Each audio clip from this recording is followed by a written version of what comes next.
Okay, first off, I want to point out that I still have a little bit of color left from... I don't have the box with me. I thought I did. It is Too Faced Melted Latex Lips, and I love it. I'm actually wearing a pink shade at the moment, and I have purple.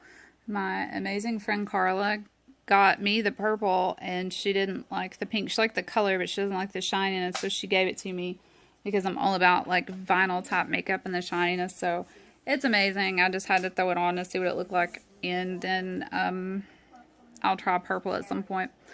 I made this video. I originally wanted to do it when the original video was posted, but I didn't. You guys seen my reaction, or my thoughts, I should say, on the Jake Paul incident when it happened, that I didn't really think the jokes and stuff was uncalled for, but I think that he was more in a state of shock because not everybody experiences things like that. And nobody knows how they would act if they've not been in that situation. So I think a lot of people acted on emotion. And I felt that his sorry that a lot of people thought was bullshit, I felt that it was heartfelt and serious. I think that he was taking it very seriously. And with his new video, I mean, he's even cut his hair. He's cleaned up and seems very solemn. And then even when TMZ reporters and stuff stop him, you can tell there's an overall difference with him. So I want to go through the video with you and discuss it. Let's get this going. Also want to add that I'm not actually like a big fan of the Paul brothers at all. I find them annoying, and I think a lot of it is because of their age and just how loud and obnoxious they are. And I don't really think that they contribute anything worth watching to YouTube. And yeah, so this is a really unbiased view because I'm not a fan. I don't hate him, but I'm not a fan. So this is just my feelings on the thing, and I will work on my own story about things and post it here within the next few days. I would like to do that when I'm alone in a room, just because it's a little sensitive, and I would like to be able to talk about it as open and real as I can.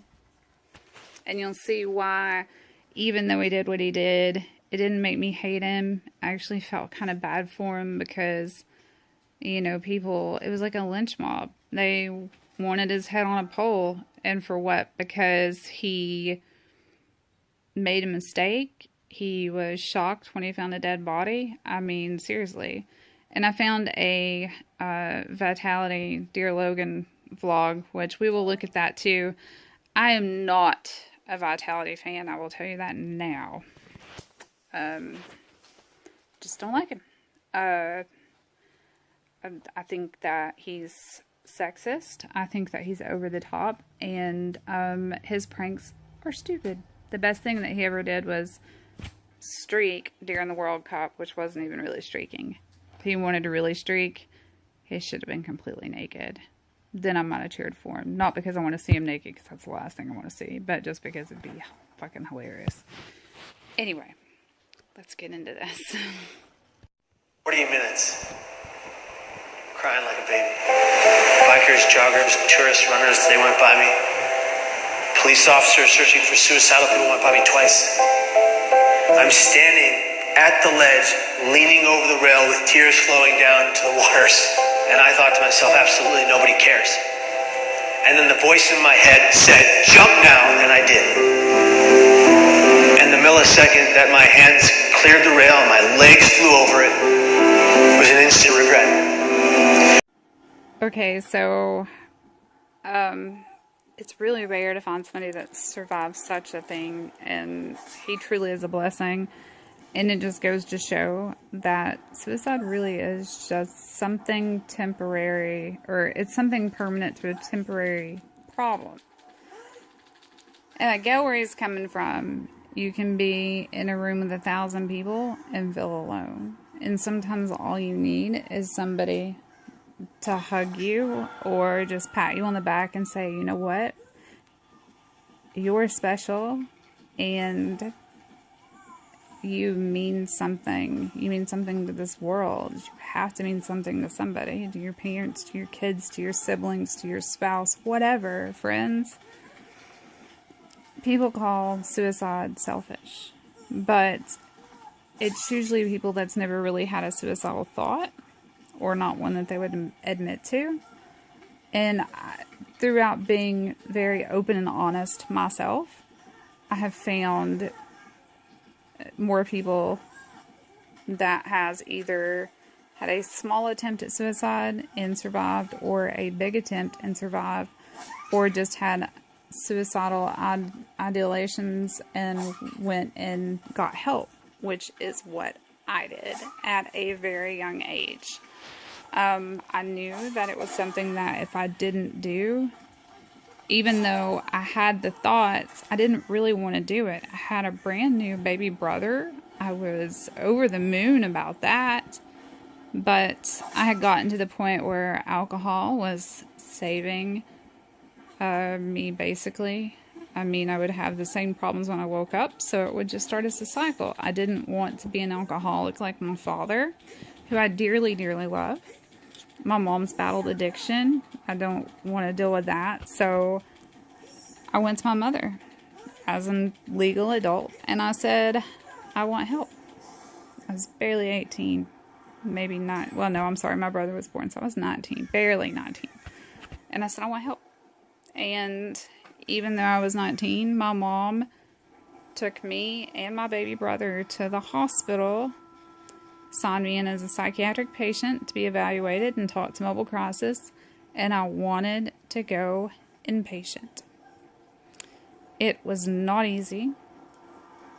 The mobile crisis counselor actually told me, why should I send you to an inpatient treatment facility? Because you're just going to get regulated on your meds. You'll take them a few months and you quit taking them. Well, guess what? With my mental diagnosis, it's common. And people that have what I have, 9 times out of 10, bounce in and out of mental hospitals. I luckily have not done that. I have a great team of doctors. I am very little medicated now as compared to before, because I worked with a psychotherapist who helped me discover the best way to handle my issues, my triggers. So now I know what they are. Doesn't mean that I live a perfectly normal life now. No. It just means that I do know my triggers and I try to avoid them at all costs. Unfortunately, that doesn't always happen, but now that I'm older, I don't act out like I used to. So it's a little easier to deal with as I get older. And I would really like to work with teens that are very similar to me, with the same ideas, and hopefully maybe I can help somebody. But I totally get what this guy's saying, and he realized when he did it, this is a mistake. And sometimes it's a mistake that you're stuck with. He got lucky, and I'm glad that he sees that, and I'm glad that, you know, now he can share his story. He was 19 when he jumped off the Golden Gate Bridge.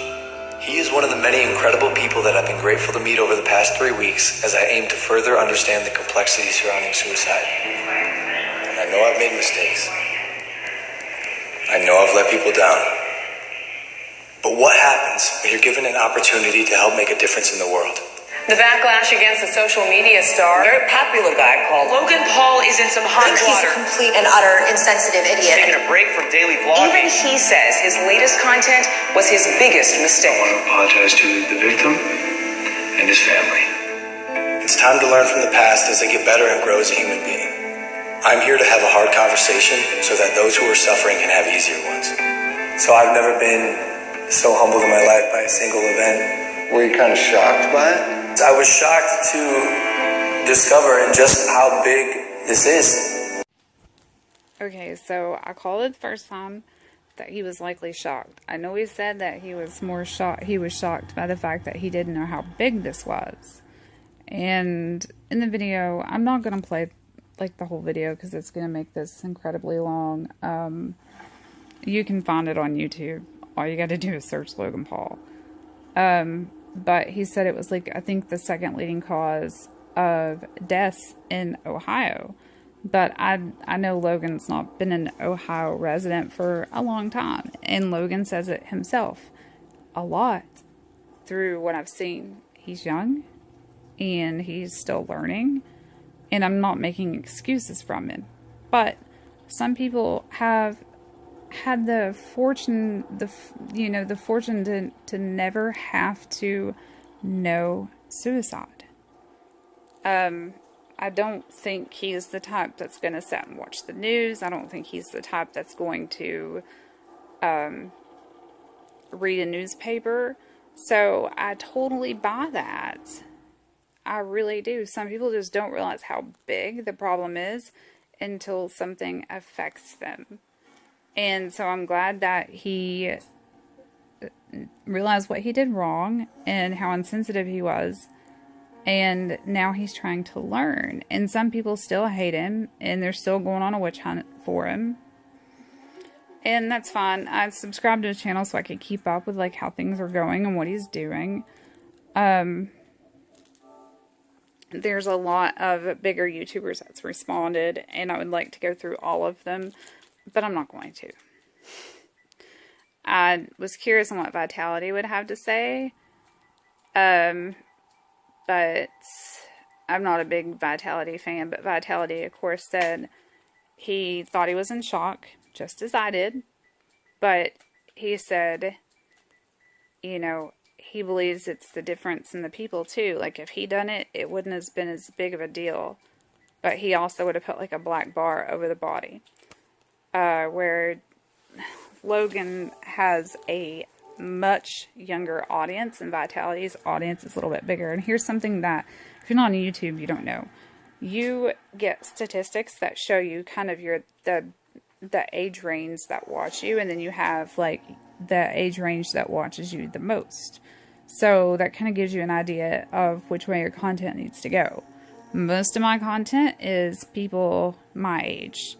Maybe a little younger, maybe a little older. I have very few that are underage that watch this channel, and I seriously believe the only thing that they watch are the kids' videos and the orthodontist videos. Shocked to discover just how big this is.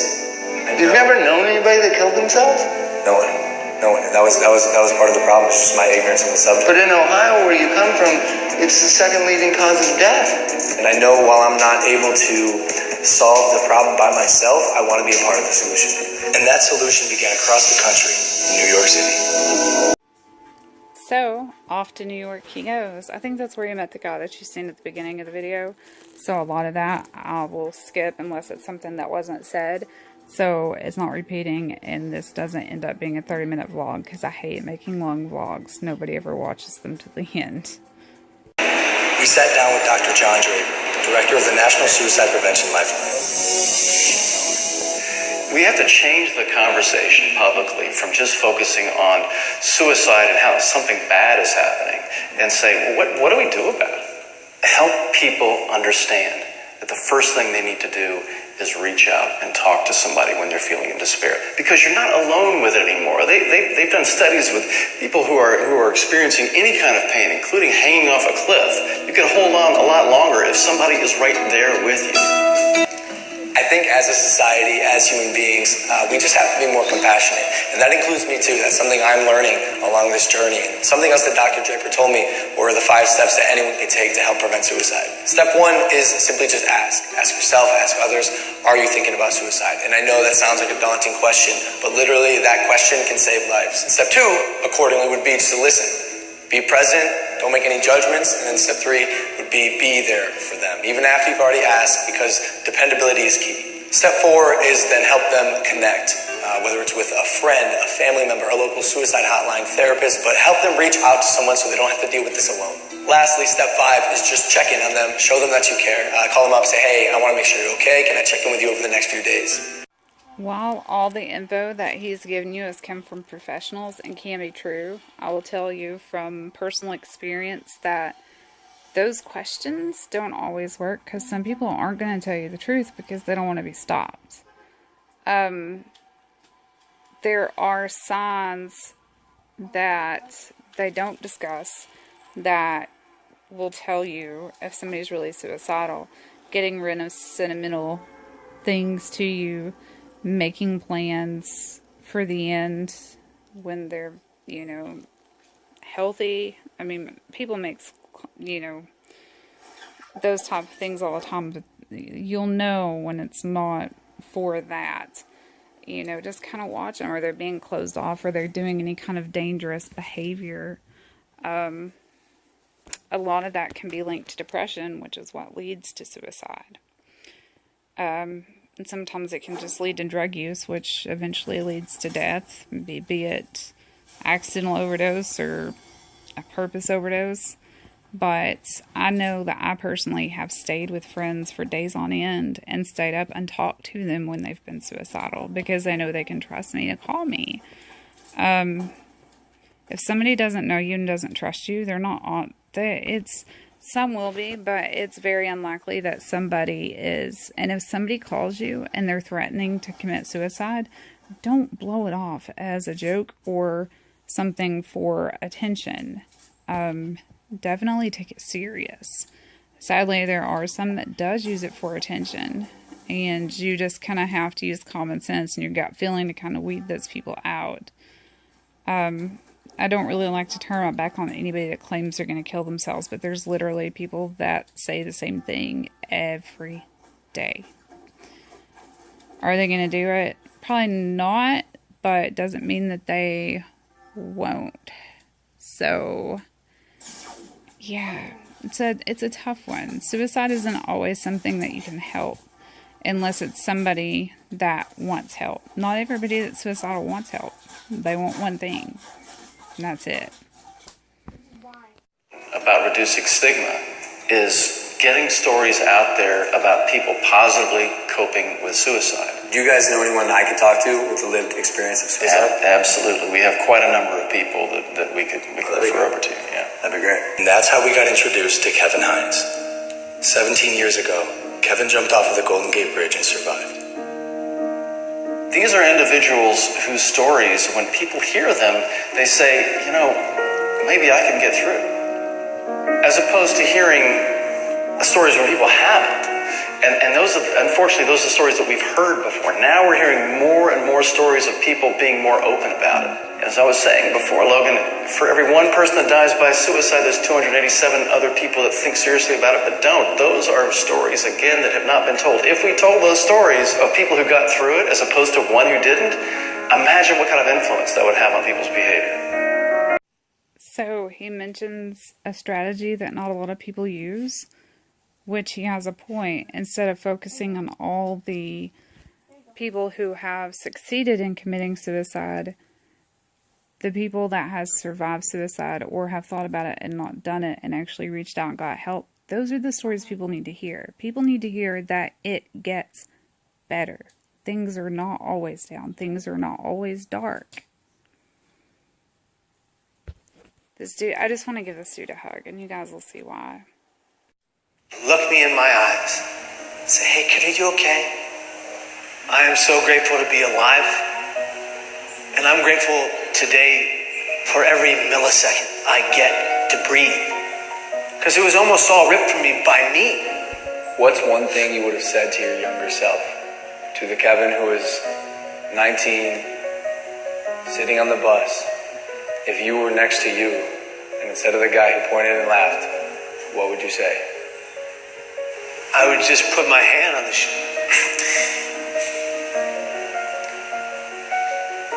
I would just put my hand on my shoulder, and I would just say, I'm here for you. I got you. We need to be a society that comes together for every person in the community that's going through hell. And in order to do that, every person that's going through hell, whatever hell, has to be honest about their pain. And if they're going to be honest about their pain, we are going to collectively answer the call and be there for that individual. Because if you don't see beauty in the next person you meet, you're not looking hard enough. You're incredible, dude. This is an honor for me. It's an honor for me too, brother.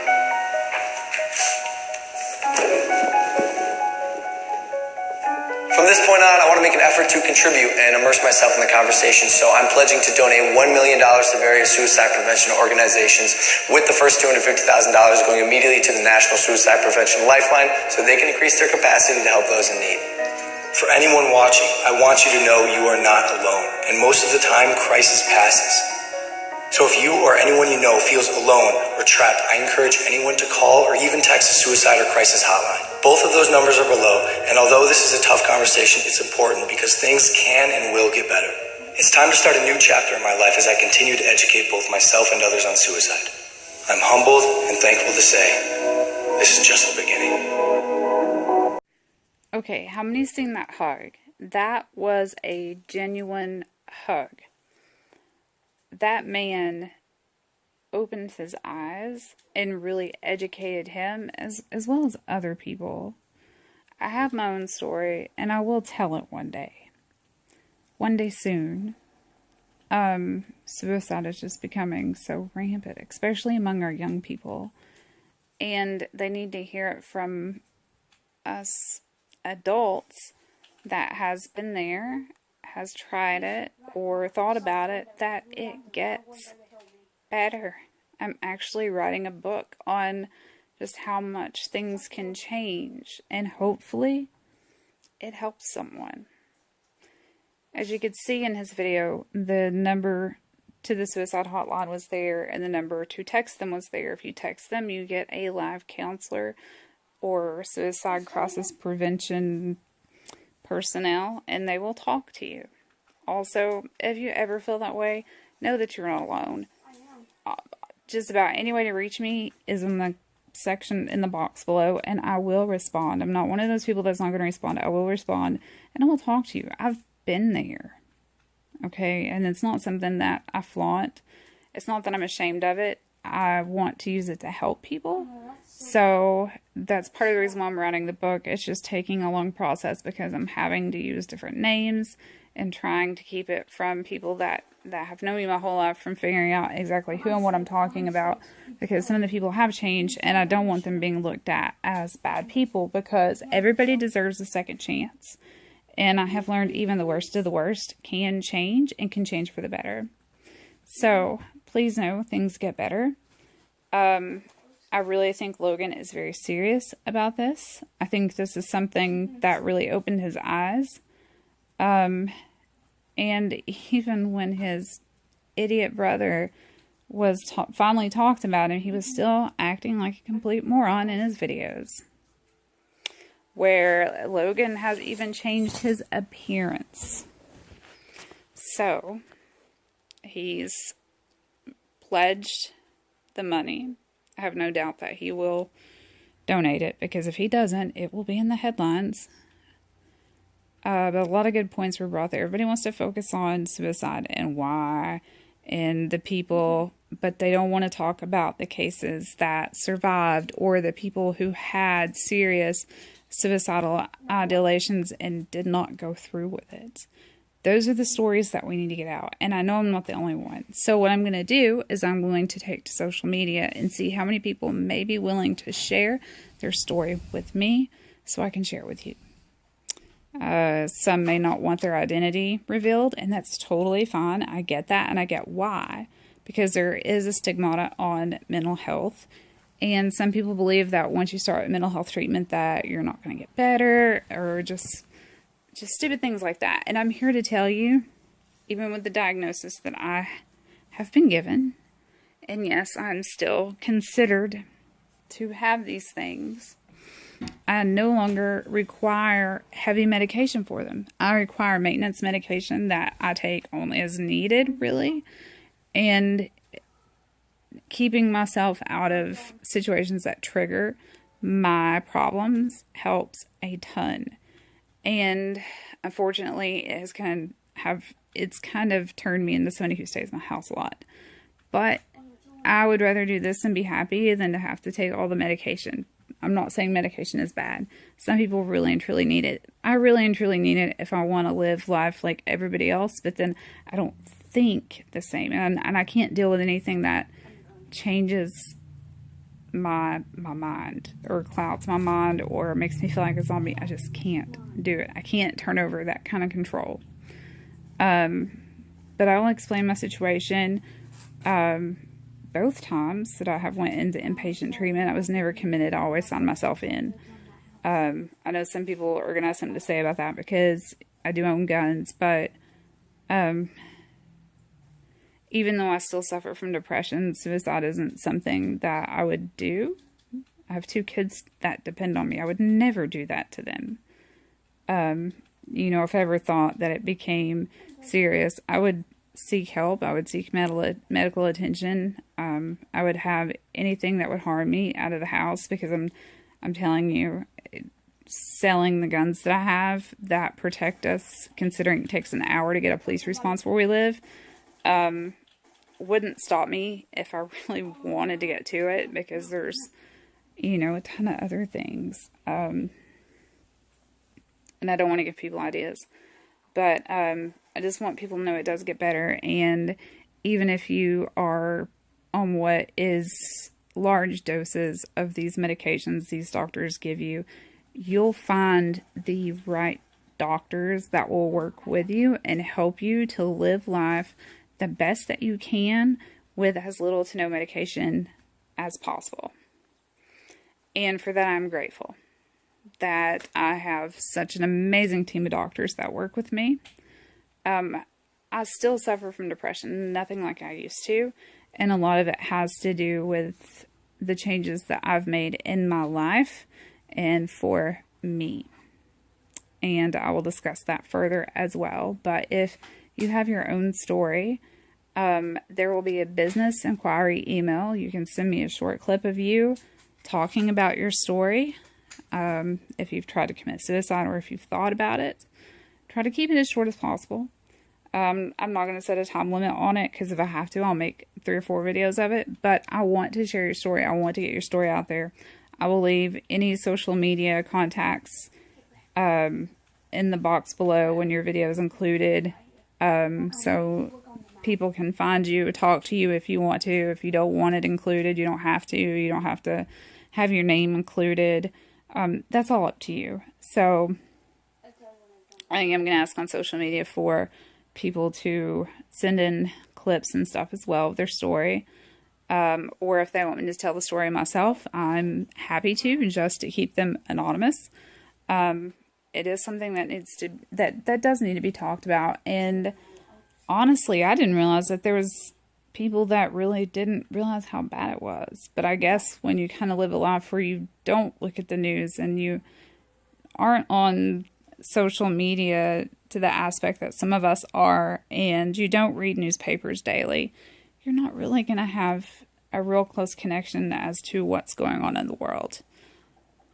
I'm not going to make a stab at Jake Paul. Personally, to me, he's still a kid. He's still got a lot of growing up to and a lot of learning to do. I'm 37 and still learning. As far as his brother, can't stand him. Anyway, I'm going to end this. I'm running out of memory. Love you guys. I hope you guys are doing well.